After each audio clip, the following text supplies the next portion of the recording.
warahmatullahi wabarakatuh. Perkenalkan, nama saya Amelia Rahma dengan NPM 2021011500. Di sini saya akan membahas mengenai tentang korban kekerasan terhadap pasangan toksik. Apa itu kekerasan? Kekerasan merupakan suatu tindakan agresif yang dapat dilakukan secara fisik ataupun verbal yang mencerminkan penyerangan terhadap kebebasan atau martabat seseorang. Tindakan ini bisa dilakukan oleh individu ataupun kelompok dan seringkali berkaitan dengan kekuasaan yang dimiliki pelaku. Di sini juga menjelaskan jenis-jenis kekerasan fisik. Yang pertama ada memukul, mendorong, menendang, dan verbal itu menginjek, menghina, dan memberikan julukan.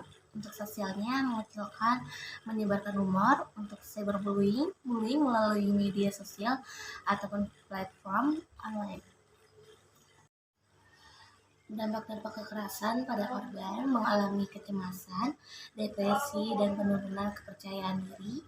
Dan korban cenderung menarik diri dari hubungan sosial karena takut atau malu, masalah kesehatan fisik, rasa sakit fisik akibat bullying, atau gejala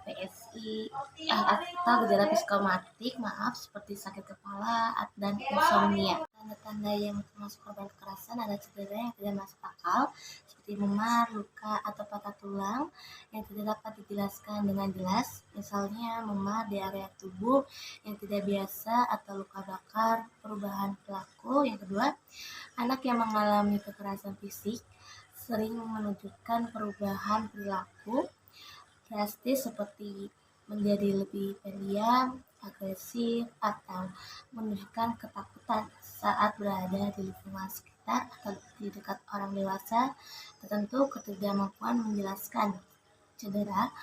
Anak mungkin kesulitan menjelaskan bagaimana cedera tersebut terjadi atau memberikan penjelasan yang perubahan. Yang keempat, kehilangan kepercayaan diri. Anak mungkin menunjukkan rasa tidak percaya diri yang meningkatkan dan menarik diri dari aktivitas sosial. Yang kelima, kekerasan perubahan mood. Anak mungkin mengalami perubahan mood yang tiba-tiba dari ceria menjadi mudah marah-marah atau cemas. Yang keenam, kondisi fisik yang buruk. Anak mungkin terlihat kotor, berpakaian tidak layak, atau menunjukkan tanda-tanda kelaparan. Terjadi, terkadang pelaku merasa didorong oleh kelompok teman untuk membuli agar diterima. Tekanan sosial, kurangnya empati, tidak mampu merasakan atau memahami penderitaan orang lain. Perempuan berumur 22 tahun yang memiliki korban kekerasan terhadap pasangan yang toksik. P merupakan mahasiswa jurusan ekonomi di salah satu universitas di Jakarta. P ini juga memiliki postur tubuh dengan tinggi badan 160 cm dan berat badan 55 kg. P memiliki kulit berwarna sawo matang dan rambut lurus. Di sini juga terdapat prognosis dan diagnosis. Untuk prognosis ini, klien mengalami trauma pada pasangannya. Kalau bertemu, klien selalu ketakutan dengan orang baru. Yang kedua, klien bersedia mengikuti terapi psikologis seperti CBT, Cognitive Behavior Therapy, atau terapi trauma. Yang kedua, mendapat dukungan emosional dari keluarga, teman, atau komunitas pendukung korban kekerasan. Yang ketiga, kemampuan membangun kembali kemandirian finansial dan emosional. Untuk diagnosisnya, yang pertama merasa cemas, depresi, dan tidak percaya diri setelah mengalami kekerasan verbal, emosional, atau fisik dalam hubungan. Yang kedua, mengalami gangguan tidur, penurunan nafsu makan, dan kehilangan minat pada aktivitas sehari-hari. Untuk kelemahannya ini, klien merasa kesusahan keluar dari lingkungan toksik sehingga merasa bersalah dalam dirinya pada saat berhubungan dengan orang lain atau disebut lawan jenis. Dan kelebihannya, klien memaafkan kepada pelaku yang telah mengalami kekerasan terhadap dirinya, klien damai dengan dirinya agar bisa menghilangkan traumanya. Untuk hambatan dan ancamannya ini, klien mengalami isu ke depannya. Yang kedua, klien mengalami tidak percaya diri. Yang ketiga, klien selalu ingat dengan omongan dan perilaku yang telah diberikan oleh pelaku yang mengalami kekerasan terhadap dirinya. Peluang yang diketahui dan coba klien membantu klien yang menjadi korban kekerasan dalam hubungan toksik memerlukan pendekatan yang hati-hati, berbasis empati dan simpati dan kepeduliannya. Klien dapat belajar mengenali tanda-tanda hubungan toksik dan pola kekerasan emosional, fisik atau psikologis. Klien dapat membaca buku, artikel, atau mengikuti seminar terkait kesehatan mental dengan hubungan sehat. Di sini juga akan membahas layanan apa yang dikasih untuk klien yang mengalami korban kekerasan. Itu ada 3, layanan konseling individu, yang kedua layanan kepuasan konten, dan yang ketiga layanan informasi. Evaluasi dalam proses konseling dapat diketahui bahwa klien sudah berdamai dengan dirinya dan pelaku yang mengalami dirinya yang menjadi korban kekerasan. Namun, klien masih membutuhkan rasa percaya dirinya biar bisa menjalani hubungan dengan lawan jenis tanpa rasa isu. Klien masih membutuhkan ruang untuk dirinya agar kedepannya biar bisa berdamai dengan apapun dengan pasangannya untuk kedepannya. Kalau kita kan sebagai cewek, kalau udah mengalami kayak gitu kan, tandanya kita tuh udah diinjek-injek kan, maksudnya gitu ya. Harga diri kakak berarti udah diinjek-injek kan pasangannya juga. Terus kakak ngerasain diri kakak atau itu karena udah terlanjur saya kayak jadi kayak memang jangan aku juga banyak jadi selalu denial sama terjadi. Terus kakak pernah rasain pasangan kakak nggak udah stop untuk kayak untuk stop pas gitu? Tapi kayak udah memang kayaknya emang udah sifat bawaannya ya, jadi susah gitu. Apa yang membuat kakak tetap bertahan dalam hubungan ini meskipun mengalami kekerasan? Karena udah terlanjur lama sih. Udah males sama orang baru gitu. Tapi udah sama kenal satu sama lain atau dari keluarga atau enggak? Tapi orang tua kakak tahu kakak ditosikin oleh orang tua sampai nggak setuju, tapi karena masih kayak kekeh melawan, udah ya. Bagaimana dampak kekerasan ini terhadap kesehatan mental dan emosional kakak? Berdampak ya, terutama kayak ngedengar bentakan, terus kayak kita tuh lagi ngobrol begini terus kayak ada orang begini, kita jadi kayak minder sendiri gitu loh. Mengalami trauma gitu ya? Iya, trauma. Ada nggak sih kakak issue ya? Padahal kalau dia diem doang, tapi tangan kita berarti tangan si pasangannya udah kayak ngerasa mau lempar, tapi kadang enggak. Iya sering kayak gitu, sering banget. Pernah ini nggak sih kak? Kayak butuh deadlock kalau lagi amarah gitu tanpa kekerasan gitu. Nah sebenarnya butuh kayak gitu, tapi kayak ya udah emang nggak ada hasil, emang udah nggak bisa. Berarti orangnya udah kayak temperamental gitu. Terus juga sekarang saya yang kayak berani melawan, jadi sama-sama panas gitu. Makanya anak berapa? Anak terakhir. Kalau pasangannya? Anak pertama. Berarti sama-sama emosional. Iya. Baik. Terus apa harapan kakak setelah mengalami semua ini kayak kekerasan dari omongan juga? Harapannya semoga ke depannya lebih baik, dapat yang lebih baik, bisa sembuh, terus bisa kayak berdamai lah. Mungkin buat ngelupain itu emang susah ya, tapi ya sebenarnya tidak ikhlas sama damai aja. Oke. Sebelumnya kakak kan 2 tahun kan sama cowoknya. Sebelum 2 tahun kan sama kakak pernah pasangan kakak kan menjalin hubungan sama cewek lain, pernah ngerti sama cewek lain? Masih, tapi dia lebih mulut kakak tahu dari mana? Tahu dari mantannya cerita. Cerita. Aku yang cari tahu. Kalau kakak udah mencari tahu sebelumnya kakak kan iya kalau si pasangan kakak ini udah tingkat yang udah gak sehat hubungannya. Seharusnya saya pengen akhir aja nih, nggak mau terus-terusan untuk kayak di lingkaran yang udah toxic, udah nggak sehat gitu. Pernah sih, tapi karena mikir nanti juga berubah, kayak pikirnya selalu kayak gitu. Tapi nggak ada perubahan gimana? Ada perubahan, dia kita ngobrol, dia janji kayak janji baik, terus kayak abis berantem kayak ngasih hadiah atau ngasih apa itu kan bikin kita dulu ya. Tapi sebelum kemudian gitu lagi. Berarti perubahannya dari dalam cukup 1 bulan doang? Cukup 1 bulan. Habis itu kembali lagi ke setelan awal. Gitu. Baik. Terus apa yang membuat kakak merasa nyaman meskipun mengalami kekerasan juga, kayak ngerasa nyaman selama 2 tahun? Karena merasa udah kayak sama-sama tahu satu sama lain ya. Terus udah yang kayak banyak hal yang udah dilaluin, jadi kayak ya udah males aja buat kenalan. Sebelumnya juga kakak kan punya hubungan juga sama cowok lain kan.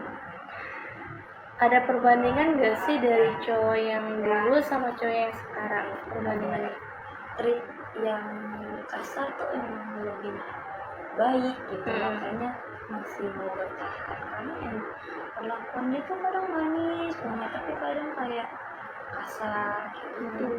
Kalau yang dulu gimana hubungan yang dulu sebelum sama dia udah temenin sama dia tuh ya udah, mungkin karena pas masih SMA ya, jadi kayak ya udah cuman kayak pacaran gitu doang. Kakak berarti awal kenalnya pas lulus SMA. Satu SMA apa gimana? Enggak, beda. Itu berarti dikenalin oleh temannya sendiri, oleh teman kakak? Iya. Terus kapan sih kakak mulai menyadari bahwa hubungan ini bersifat toksik? Dalam setahun. Tapi sebelum selama setahun itu yang hubungannya ya udah manis.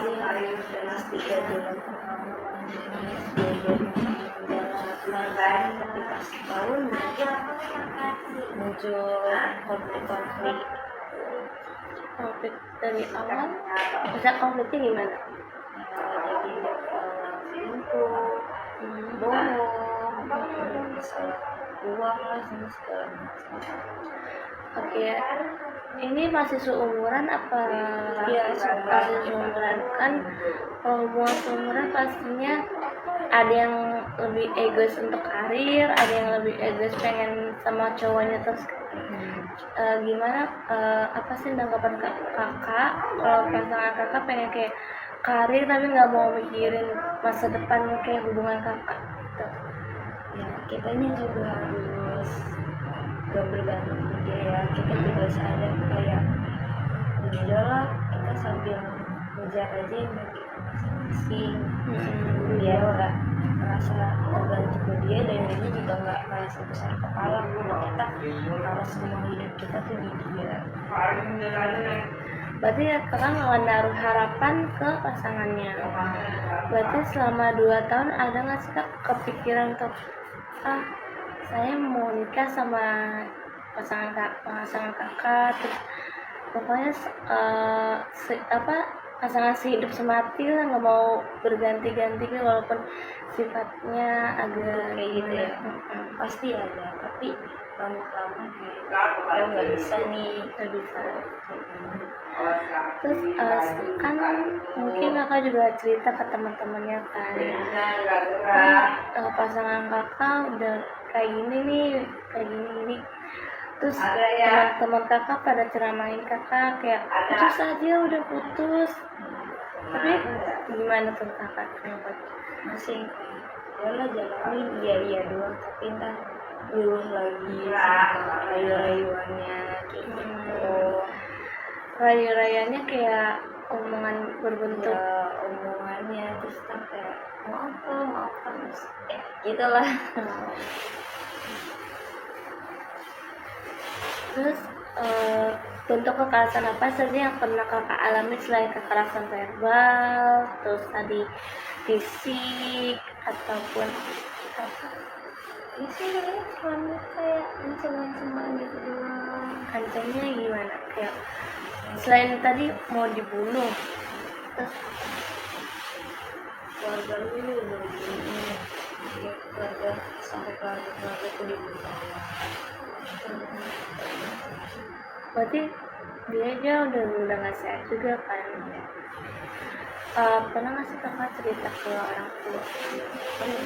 Pernah kayak mah saya dikasarin sama pasangan saya. Pernah. Makanya aku Tapi kenapa kayak direstuin sekarang udah direstuin?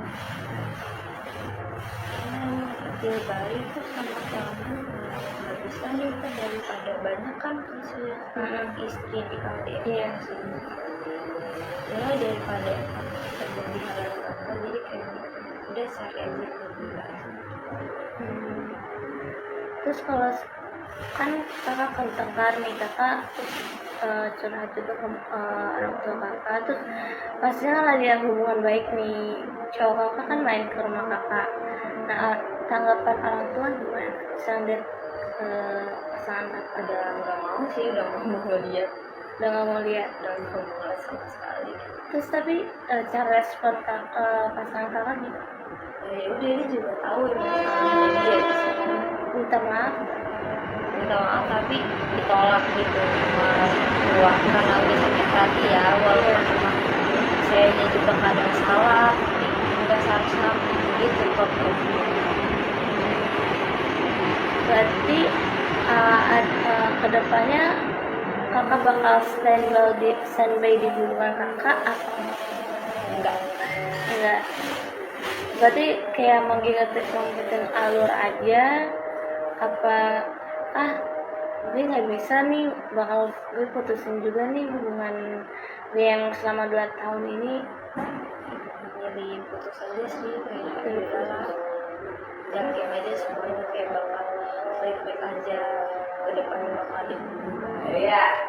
Berarti hubungan kakak sekarang ini masih baik-baik aja, udah kayak ada Udah sih udah selesai. udah selesai. Udah selesai berarti masih pasangannya masih mantannya masih berhubungan? Enggak sih kita udah kayak saling blokiran. Masih berhubungan.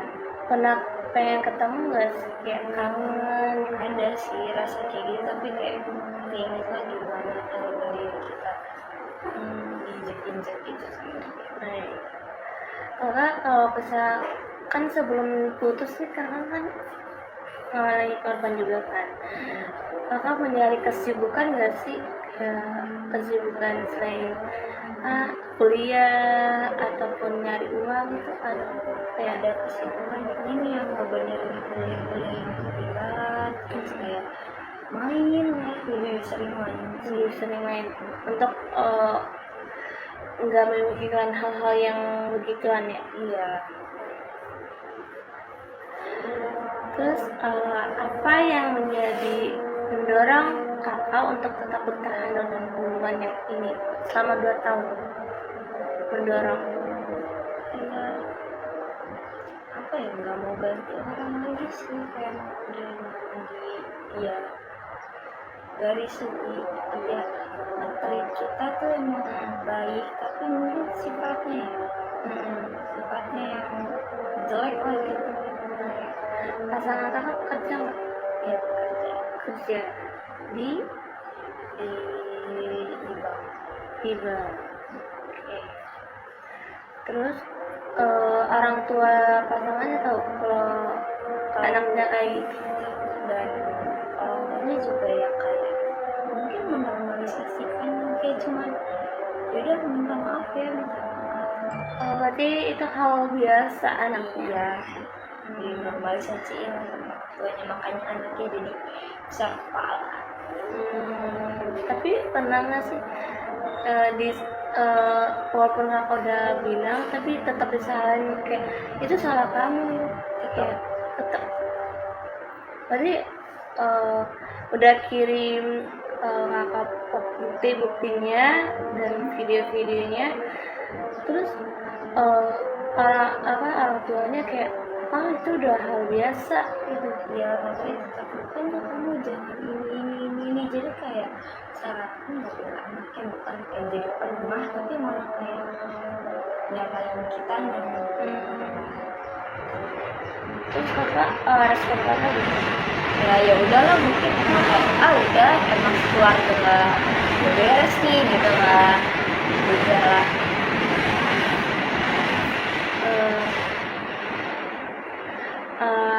Apakah ada orang terdekat yang kakak percaya untuk berbagi pengalaman ini? Ada sih beberapa teman Ada. Gimana? yang mereka juga kayak udahlah gitu, udah aja, tapi yang kayak kita tetap nggak mau gitu. Sampai akhirnya dia beres sampai capek sendiri dan akhirnya sampai sendiri. Siapanya ada kayak dia udah lepasin aja gitu. Itu lepasinnya secara baik-baik atau ada konflik juga? Ada konflik, berantem juga. Berantem, selingkuh juga apa? Enggak sih, berantem aja, berantem biasa. Berantem biasa. Terus udah emang bener-bener parah banget, ditabrak pakai motor. Ya udah akhirnya udah putus aja. Ditabrak motor kaki. Kok bisa? Iya, lagi berantem biasa lah gitu. Jadi pasangan kakak lagi mau pulang apa gimana? Iya, dia bisa nganterin aku pulang, kita cekcok lah di situ sampai dia kelepasan emosi. Udah kita bukan udah kayaknya udah nggak bisa. Terus marah-marah nggak? Ya nggak bisa marah-marah sih, udah kayak yaudah terserah. Terus habis itu respon pasangan kakak kayak aduh sengaja kayak gimana? Enggak merasa bersalah. Emang kayak ya udah Langsung pulang aja. langsung pulang aja. Ada yang berdarah nggak kak? Iya sih, cuman lebam doang. Lebam doang. Itu udah kebangatan sih kak. Udah masa. Terus selama 2 tahun ya hubungannya udah nggak sehat juga sih kak, dari saya lihat.